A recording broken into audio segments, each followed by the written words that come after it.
Sementara itu, saudara, jelang beroperasinya Pasar Gemilang Lamdingin mulai Senin, Wali Kota Banda Aceh Aminullah Usman meninjau langsung kesiapan lokasi serta mengecek langsung berbagai fasilitas di pasar terpadu tersebut. Rencananya Pasar Gemilang Lamdingin ini akan segera beroperasi mulai Senin.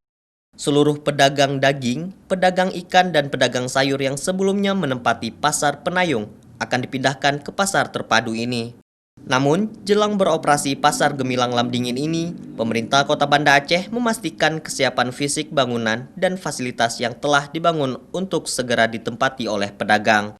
Wali Kota Banda Aceh, Aminullah Usman, menyebutkan kesiapan fisik Pasar Gemilang Lamdingin ini sudah mencapai 99% dan tinggal memastikan koneksivitas air bersih di lingkungan pasar. Kita optimis bahwa tanggal 15 ini tidak ada masalah lagi untuk kita pindah ke sini dan ini sudah siap.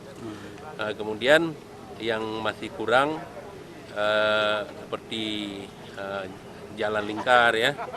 Nah, ini di perubahan ini akan kita siapkan. Jadi sehingga nanti pasokan ikan ke daging apa saja ke pasar ikan ini bisa dari jalur belakang.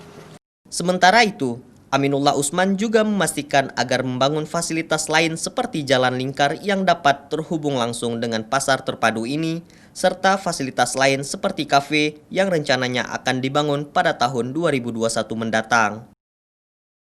Mustajab, Kompas TV, Banda Aceh.